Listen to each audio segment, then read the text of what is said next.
certifications, and permits. In partnership with DOLE, CHED, TESDA, and other agencies, citizens can now build their simple resume to be accessed by local and foreign job providers. In partnership with the DOT and DILG, information on all tourism spots can be aggregated in a single platform. The DICT is working closely with the DFA, DOT, and the Bureau of Immigration to implement the Philippine e-Visa portal for easier entry of tourists into the country. In partnership with the Bureau of Quarantine, Bureau of Immigration, Bureau of Customs, Department of Health, Department of Tourism, and Department of Transportation, multiple outbound and inbound travel declarations and health forms are unified under the Philippine One-Stop Electronic Travel Declaration System. Your feedback plays a crucial role in enhancing governance and fulfilling the government's mandate. You can now register your SIM card in the eGov.ph Super App. Be updated on the current events and developments in the nation with the Government App News through the Presidential Communications Office. You can now have your digital PhilSys ID and securely and confidently store your government-issued IDs inside the app. In partnership with the LTO, Filipinos may now have a copy of their digital driver's licenses, accessed and securely stored under the Digital Government ID Wallet. What are you waiting for? Download eGov.ph now, available in Play Store and in App Store.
Sa ating mga viewers, good afternoon po. We are live today at the DICT Regional Office 9 in Basuta, and this is the eGov.ph podcast, episode 13, from License to Health, Mastering eGov.ph LTO's Yakap Benefits. Ayan, so I am Andrea, and together with me is... My name is Michael po, Dain of the eGov. So, ayun. So, we are from the eGov Help Desk, and for today's live, we will be tackling about the LTO and the Yakap benefits by the PhilHealth. Ayan. So, i-explore po natin kung sino ang mga eligible dito sa ating yakap and also kung yung validity po ng isa sa mga pinakamagandang features ngayon ni eGov, yung digital driver's license. So, lahat po yan pag-uusapan po natin sa episode na to. Okay. So, ano yung mga questions na natanggap natin, Sir Michael? So, without further ado, let's just begin with our first question, ano? So, ma'am, ang una po nating question, this is for you. What is the eGov application po ba daw? Ayan. So, ang eGov application po is the Philippine government official mobile application designed as a single operating system. So, ang eGov.ph app po natin ay nagsiserve as our one-stop shop. So, lahat po ng government services, including the LGU services, ay i-integrate natin sa app na po. This is to reduce this is to provide citizens with convenient access sa ating government services. Kasi one of our problems po kasi, Sir Mike, is sobrang haba ng pila sa mga kapag kukuha tayo ng mga, or a-acquire tayo ng government services. So Napaka-inconvenient ano, kasi yung iba minsan nag-a-absent pa yan ng isang buong araw oo. para lang makakuha ng isang certificate from a certain agency. So, isa po yun sa mga gusto nating bawasan, yung ganong klaseng inconvenience with the e-gov. Yes. So, ang eGov PH app po natin ay secured and we are actually itong services na to ay national and local services po. Ayan. So, Sir Mike, paano po ba mag-register sa ating eGov PH account? So, napakadali lang po, ano. First of all, of course, you have to download the app. Check nyo lang po sa inyong Google Play at saka App Store, eGov PH. Yun po yung unang lalabas. So, after that, kapag nakapag-download na po tayo, ilalagay po natin yung ating mobile number doon sa may bar. And then after doon, pag na-add na natin, magpapadala po si eGov sa atin ng OTP. And then pag nalagay po natin yung OTP, and then mag-create na po tayo ng ating MPIN o yung ating password. So yun. After po natin gumawa ng password, actually meron na tayong eGov. Registered na tayo. Pero hindi pa po natin ma-access yung mga features. Limited pa lang yung ma-access natin. So, kailangan po natin mag-verify. So, kapag nakapag-register na po tayo, meron pong lalabas na parang notification sa baba, no? May nakalagay dun verify now. So, i-click lang po yun natin. And then after that, hihingi yung eGov ng mga personal information, such as our name, our birthday, gender. And then, kapag nalagay na po yun natin lahat, including our address, bali magba-biometric po tayo or yung selfie, Live selfie. live Oo. selfie. So, i-guide lang po tayo ng eGov kung ano yung gagawin natin, turn right, turn left, blink your eyes. And then after that po, magpapadala ulit ng OTP or code, Ang dami nating OTP. So, maraming nagsasabi na inconvenient, pero isa din po talaga ito sa sa kagandahan kay eGov kasi itong OTP po na 'to, it would serve as a additional layer of security. Perfect. Yes. So, after po natin ng OTP, yun, verified na po tayo. Pero may ibang instance po na hinihingian pa po ng signature. So, madali lang din po yun. I-drawing lang po natin yung ating signature doon. So, after that, meron na tayong eGov. Okay. Verified na tayo and ma-access na po natin yung mga features. Ang eGov. Yeah. So, ayun. So, may mga nagtatanong din po sa amin, can we have two numbers po or two eGov accounts? The answer po is no. Yeah. Kasi yung 1:1 po tayo dito. One email, one person, and one phone number. And pwede nyo po i-change yung inyong phone number, but you need to delete your account. So for assistance po, you can message our page or go directly po sa ating mga offices. So we have offices here in Zamboanga City, dito po sa DICT Corkware Extension. We also have sa Basilan, Sulu, Tawi-Tawi, sa Zamboanga Sibugay, Del Norte, and Del Sur. So, ayun. So, marami pong nagtatanong, bakit po kami hindi pwedeng mag-create ng additional account? So, iniiwasan din po kasi natin sa eGov yung mga spam account. Di ba? Isang tao, tatlo yung account. Di ba? Maraming ganyan sa Facebook. So, ayaw po natin ng ganon dito sa eGov. Yes. So, isa po yun sa mga rason kung bakit 1:1 lang po yung ating account. Yes. So, hindi lang yun, no? We also have our IDs sa ating eGov PH app. So, yung national ID po, meron na po tayo. And we also have the offline version or the downloadable version ng ID natin sa national ID, PhilHealth ID, senior citizen ID, at marami pang iba. Ayun. So, if may questions po kayo, if may clarifications or concerns po kayo sa eGov PH app, you can directly message to this page po or sa hotline na nasa page natin. Ayan.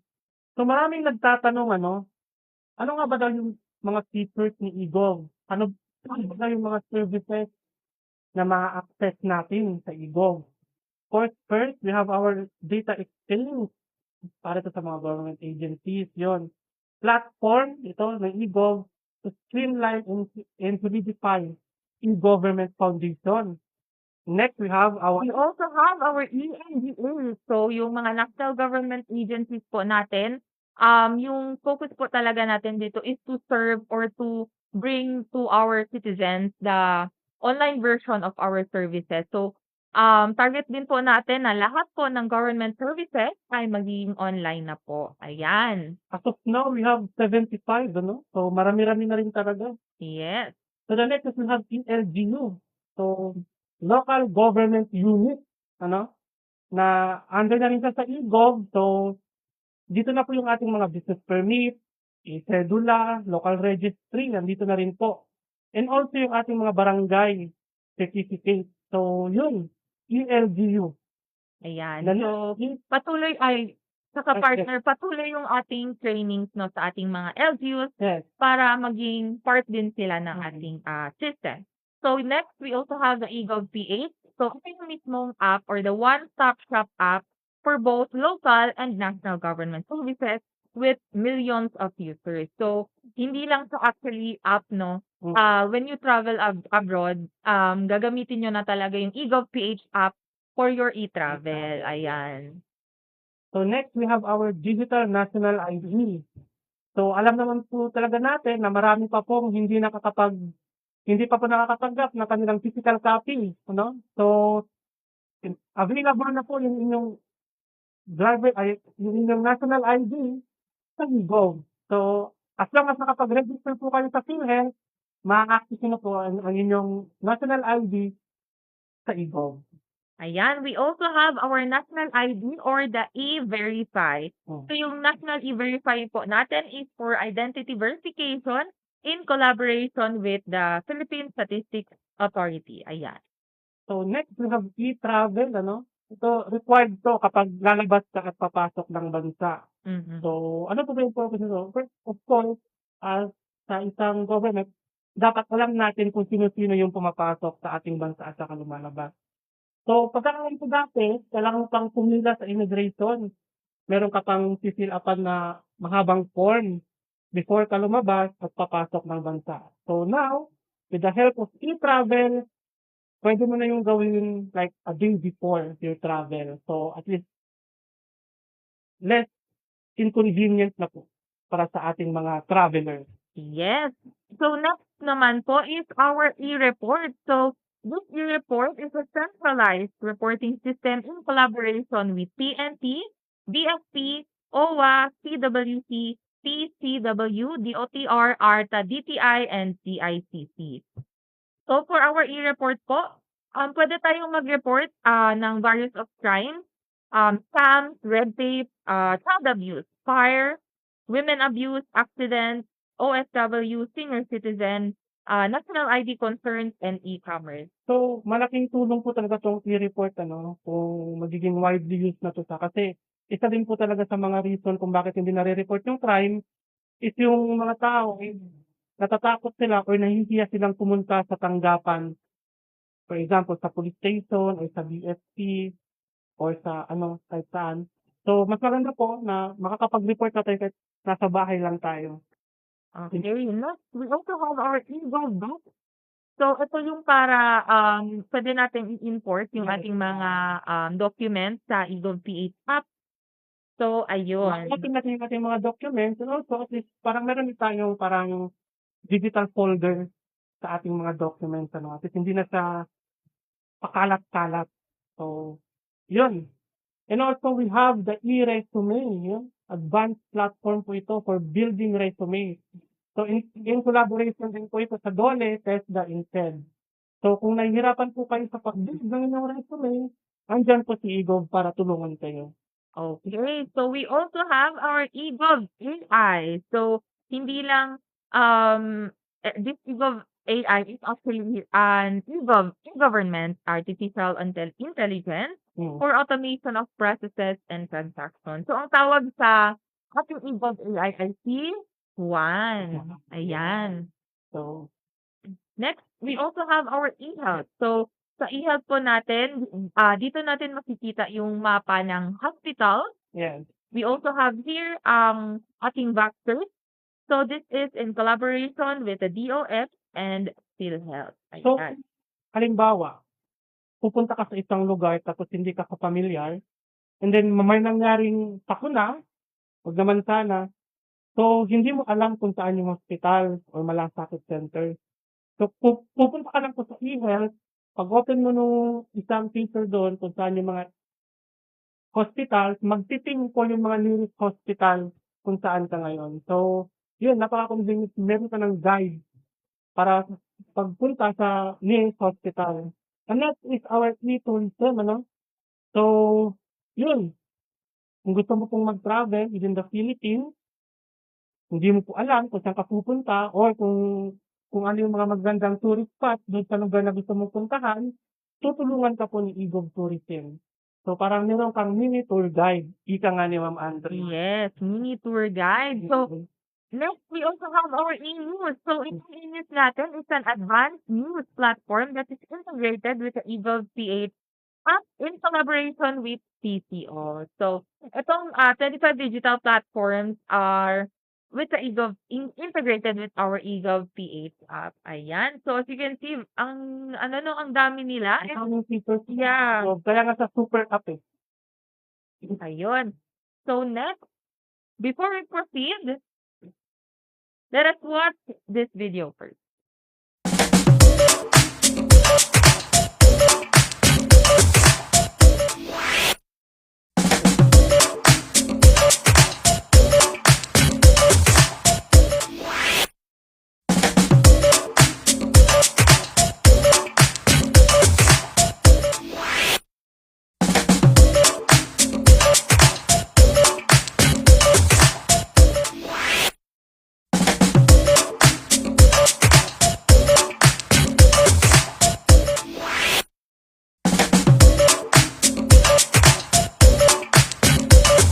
Hello mga ka-PhilHealth!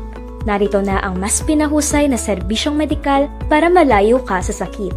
Alamin kung paano magparehistro sa PhilHealth Yakap gamit ang eGov PH Super App. Una, buksan ang Google Play Store at i-download ang eGov PH Super App sa inyong smartphones o tablets. Sunod, buksan ang app at pindutin ang Sign Up para makagawa ng account. Punan lahat ng detalye at tiyaking tama ang impormasyon. Pagkatapos, pindutin ang Create New Account. Ilagay ang one-time code na ipapadala sa inyong email. Ilagay ang inyong aktibong cellphone number at itype ang one-time password o OTP na matatanggap ninyo sa pamamagitan ng mensahe o text message. Sunod, gumawa ng sariling Mobile Personal Identification Number o MPIN. Itype ito ng 2 beses para matiyak na tama at magkatugma. Pagkatapos makagawa ng MPIN, i-click ang Continue upang mapunta sa inyong profile. Pagkatapos nito, i-click ang Verify Now para ma-verify ang inyong account. Punan ang lahat ng kinakailangang personal na impormasyon. Tiyaking tama ang lahat ng detalye bago i-click ang Next. Pumirma sa loob ng kahon at pindutin ang Continue. Pindutin ang Tap to Launch Camera at itapat ang camera sa inyong mukha. Tumingin ng diretsyo para makuhanan ng maayos ang mga mata. Pumarap sa kanan pagkatapos sa kaliwa para makuha ang inyong side profile. Ibalik ang titig ng diretsyo sa camera at gumiti para sa huling kuha. I-click ang Yes, I'm happy para magpatuloy. Pagkatapos makunan ng litrato, lalabas na sa inyong profile ang inyong larawan at contact number, indikasyon ang iyong account ay verified na. I-click ang Digital ID para makita ang iyong Digital National ID at eGov PH ID. Makikita rin dito ang iba't ibang contact numbers na pwede mong tawagan o i-text kung kayo ay nangangailangan ng tulong. Para magparehistro sa Yakap, pindutin ang NGA at i-search ang PhilHealth. Pindutin ang PhilHealth Member Portal. Pindutin ang Yakap tab at piliin ang Add Yakap Provider. Pumili ng primary care provider kung saan ninyo nais marehistro. Ngayon, makagagamit ka na ng mga serbisyong sagot ng PhilHealth Yakap. Sa PhilHealth Yakap, hangad ng PhilHealth na malayo ka sa sakit.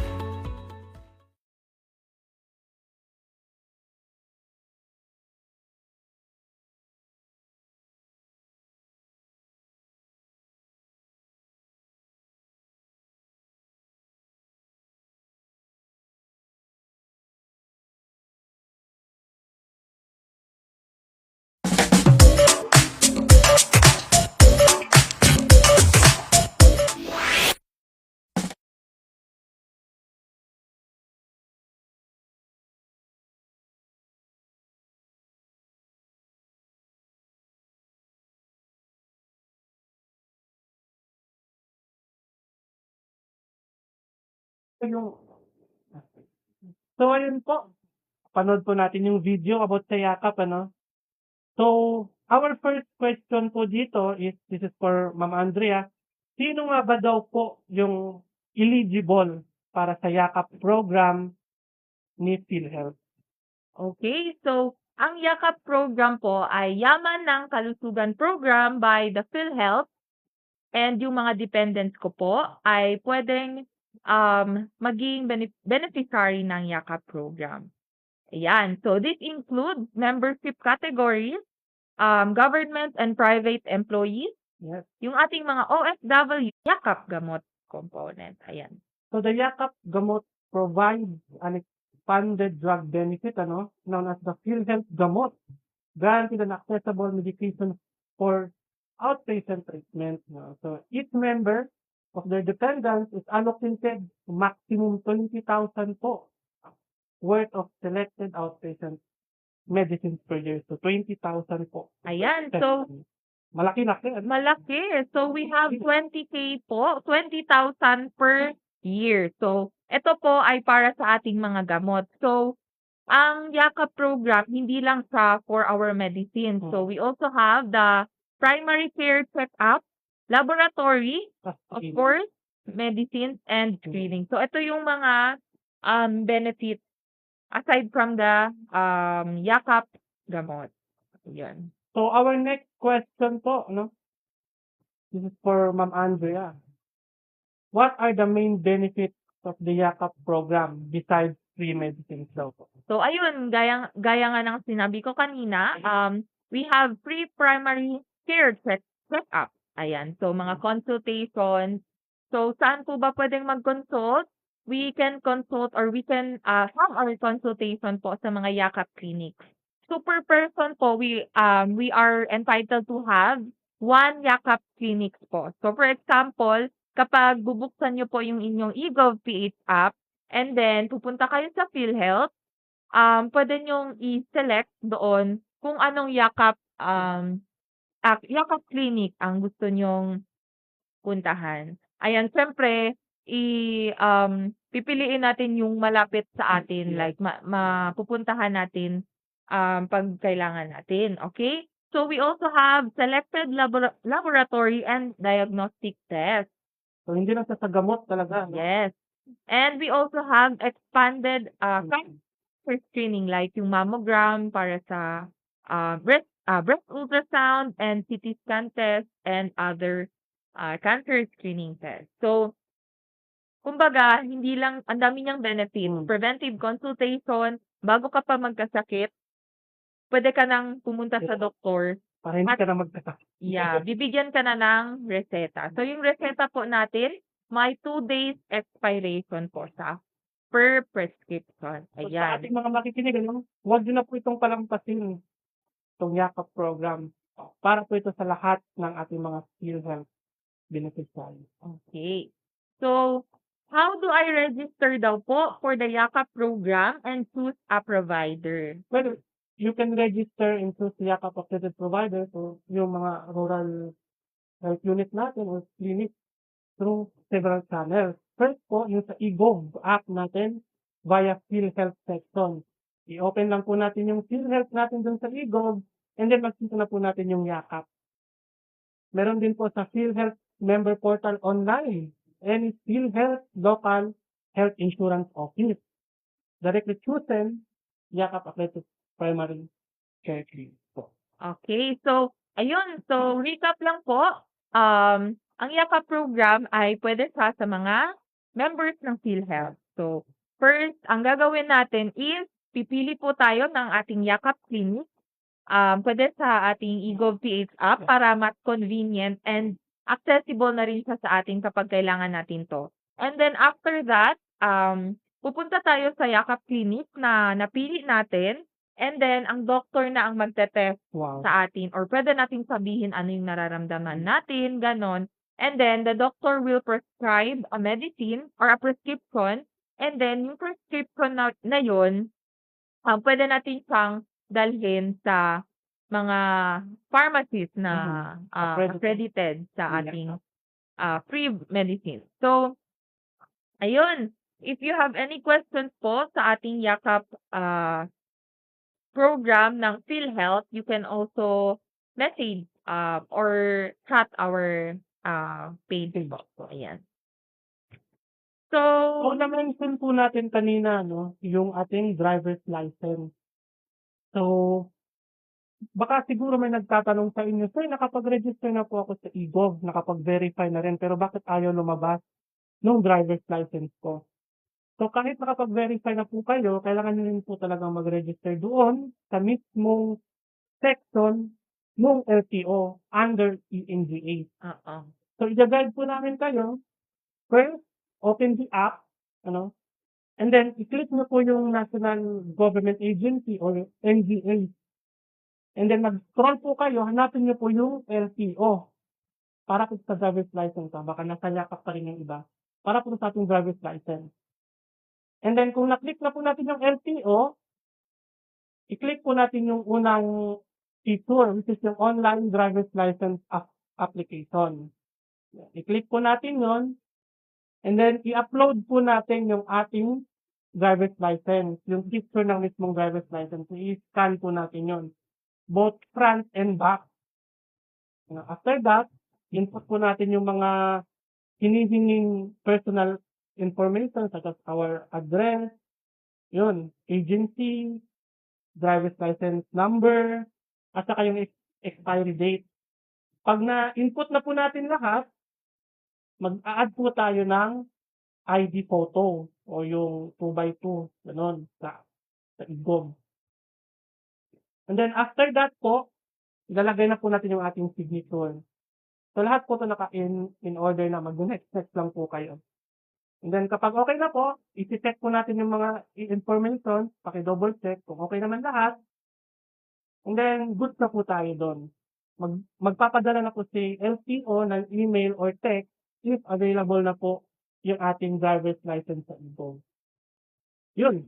So, ganun po yung step-by-step process kung paano po natin ma-avail yung ating driver's license through eGov app. So, we have our questions na siguro about driver's license. Ayan. So, for our first question, Sir Michael, itong driver's license ba sa eGov app, accepted ba siya as the same sa physical driver's license natin? Yes, same po yung kanilang validity. Actually, meron na din po talaga tayong memorandum on that, Memorandum Circular 2023-2410 na nagsasabing accepted po ang ating electronic driver's license. Pero dapat ma-access lang po natin ito siya through eGov app at saka yung LMS portal mismo ng LTO. And yun, pero hindi po siya nangangahulugang replacement na talaga sa ating hard copy o physical. Parang kung halimbawa, nakalimutan mo yung driver's license mo, tapos may internet ka naman, ipakita niyo po yung inyong digital driver's license, same validity po siya, pati nung ating physical. Pero not all the time naman siguro na may internet tayo, kaya mas maganda po talaga, dala-dala pa rin natin yung ating physical driver's license. Yan. So, yun. So next question po natin, this is for Ma'am Andrea. Does the electronic driver's license po replace ba daw? Does it replace the physical copy ba daw? Of course, hindi po, no? So, yung ating electronic driver's license does not replace the physical license card. So, which remains the primary official document natin. So, the electronic driver's license only serves as an interchangeable digital equivalent for presentation and verification. So, useful ito kapag pag may checkpoint and then nakalimutan natin yung ID natin or yung physical card natin, then we can use our electronic driver's license sa ating eGov. Actually, napakaganda niya, no? Kasi ako for my own personal. Dati na rin po talaga akong nagka-issue dyan. Nakalimutan ko yung driver's license ko sa bahay. And then, there is no way for me to prove na meron po talaga akong driver's license kasi hindi ko sa dala. So, yun din po yung masasolve ni eGov. Kasi meron ka na pong copy sa cellphone. Digital copy. Yes. So, Next question. Is the electronic driver's license in the eGov app a valid form of identification during a traffic stop or checkpoint? Kaya nang sabi mo kanina, Sir Yes Michael. na yes po. Valid po sa LTO enforcement at saka yung mga deputized po ng LTO is mandated to accept that same as our physical ID. Pero meron po tayong mga bawal gawin. For example, i-print. Bawal mo siyang i-print. Bawal mo siyang naka-screenshot lang. And also yung picture lang, bawal. Dapat doon mismo sa eGov or sa LMS portal mo sa pwedeng Ayan. i-access lang o ipakita. Opo. Ayun. So, gaya ng ibang IDs, yung ating electronic driver's license, hindi siya pwedeng i-print. Mm. Okay? So, yun yung karaniwang tinatanong sa amin, lalo na yung Conception talaga. national ID, bawal po sa i-print. Kaya nga po may offline version po tayo. Kapag wala tayong Wi-Fi, magagamit pa rin natin yung ating digital national ID. Yeah. Ayan. So, Okay, so next. next question po natin, ano? So, balik po tayo sa eGov. So, what operating system support eGov app and can it be accessed via browser daw po? So, ang eGov app po natin is a mobile application. So, meaning, pwede lang siya sa ating mobile phone. Pwede rin po siya sa mga tablet like yung ating mga Apple devices, iPad, ganon. So, pwede po sa mga ano lang, hindi siya pwede for browser. So, naka-design talaga sa ma'am sa cellphone. As a mobile application. Ayan. So, I guess, meron ba tayong mga questions sa ating... Online question? Wait lang po, iti-check namin. Ayan. Okay, I guess wala na.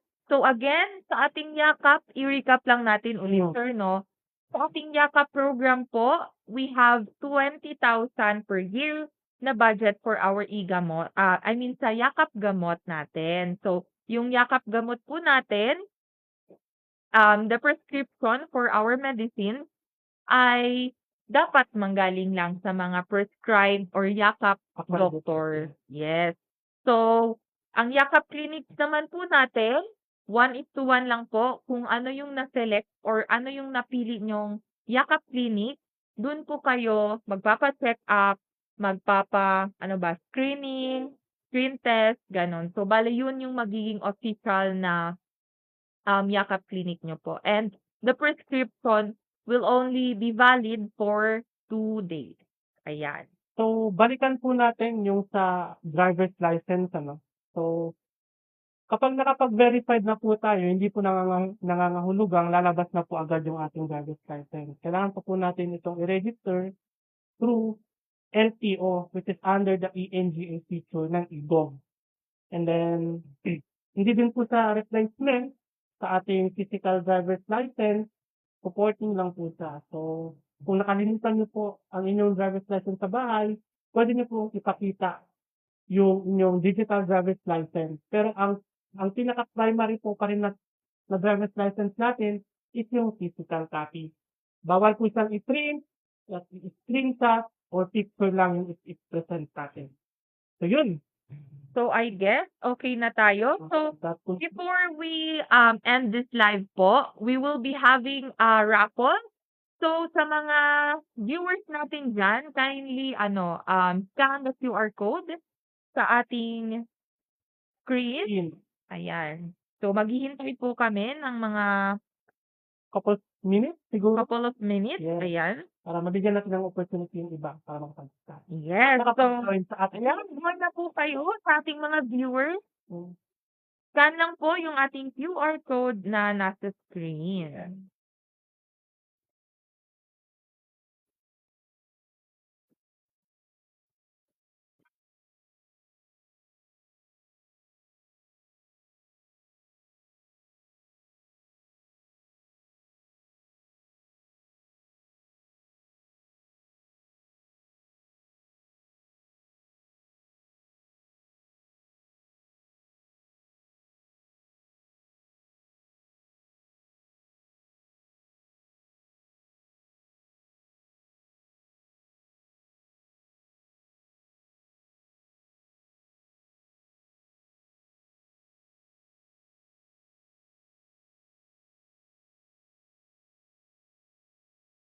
Ayan, again, so sa ating mga viewers, kindly scan the QR code sa ating screen to win our raffle prizes.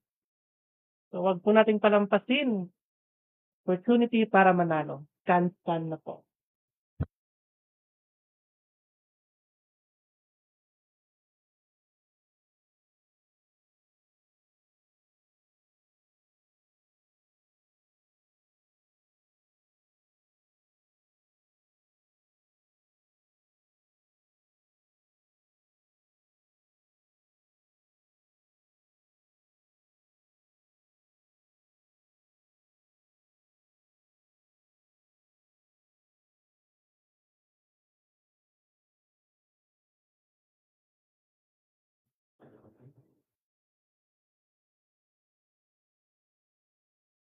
Ayan, so I guess nakascan na yung ating mga viewers. Hmm. So, I am Andrea, Na yung Michael po. and thank you so much po for watching our eGov podcast. See you again next time. Bye!